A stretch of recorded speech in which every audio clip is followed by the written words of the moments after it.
नमस्कार दोस्तों, मैं स्वस्विन स्वागत करता हूं अपने YouTube channel Swaswin Kumar education group में। और आज हम पढ़ाएंगे दुष्प्रेरणा। दुष्प्रेरणा के प्रकार। दुष्प्रेरणा क्या होती है? दुष्प्रेरणा किन किन प्रकार के द्वारा दुष्प्रेरणा किया जा सकता है। सबसे पहले समझेंगे दुष्प्रेरणा क्या होता है। दुष्प्रेरणा दुष्प्रेरणा को इंग्लिश में अबेटमेंट कहा जाता है। क्या कहा भैया? अबेटमेंट। दुष्प्रेरणा को इंग्लिश में अबेटमेंट कहा जाता है। दुष्प्रेरणा को कहाँ डिफाइन किया गया? दुष्प्रेरणा को भारतीय न्याय संहिता के धारा 45 में डिफाइन किया गया है। कहाँ किया गया है? भारतीय न्याय संहिता के धारा 45 में डिफाइन किया गया है। दुष्प्रेरणा क्या होती है? जब एक व्यक्ति द्वारा दूसरे व्यक्ति को किसी अपराध को करने हेतु जब एक व्यक्ति द्वारा किसी दूसरे व्यक्ति को किसी अपराध के लिए उकसाना, उत्साहित करना, प्रोत्साहित करना, उत्प्रेरित करना, ये चारों एक ही बातें होती है। जब एक व्यक्ति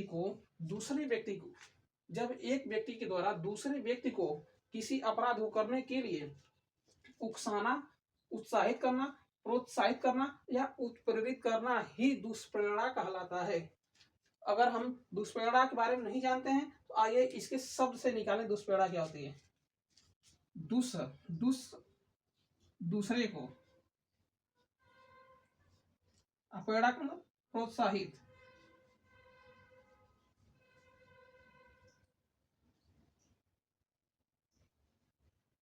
अगर हमको इसकी डिफिनेशन नहीं पता रहेगी तो हम इसके शब्द से निकालेंगे इसका अर्थ क्या होता है। दुष्प्रेरणा में दो शब्द से मिलकर बना होता है, दुष् और प्रेरणा। दुष् का मतलब दूसरे को, प्रेरणा का मतलब प्रोत्साहित करना होता है। अर्थात दूसरे को प्रोत्साहित करना, किसी का अपराध करने के लिए दूसरे को प्रोत्साहित करना ही दुष्प्रेरणा कहलाता है। दुष्प्रेरणा के तीन प्रकार हो सकते हैं। Form of abetment. तीन प्रकार से दुष्प्रेरणा किया जा सकता है। एक, उकसाने के द्वारा। उकसाने का अर्थ तो जब एक व्यक्ति दूसरे व्यक्ति को अपराध के लिए उकसाता है तब वो व्यक्ति अपराध करता है। जब एक व्यक्ति दूसरे व्यक्ति को उकसाता है, उसके उकसाने के बाद जब अगला व्यक्ति अपराध करता है तो उसे दुष्प्रेरणा कहते हैं। दूसरा होता है षड्यंत्र के द्वारा। षड्यंत्र, धोखे के द्वारा। जब एक व्यक्ति दूसरे व्यक्ति से धोखे के द्वारा किसी काम को करवा लेता है, अर्थात अपराध करवा लेता है तो उसे ही दुष्प्रेरणा कहते हैं। तीसरा होता है सहायता करके। अगला एक व्यक्ति बोलता है कि मैं आपकी सहायता करूंगा, आप ये अगला काम करिए, अर्थात एक व्यक्ति दूसरे व्यक्ति की सहायता करके अपराध करवाता है।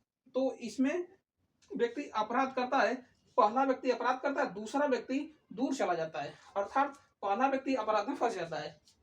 ये तीन प्रकार होते हैं। अब आइए, एक केस होता है संजय और संजय सिंह। संजय या संजय सिंह, इनका दोनों नाम है, संजय है या संजय सिंह, दोनों एक ही नाम है। संजय सिंह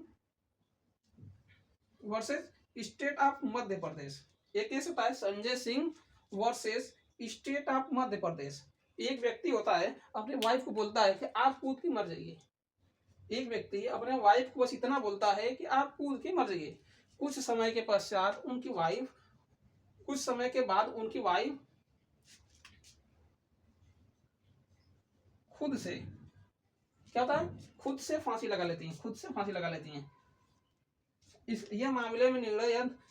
इस मामले में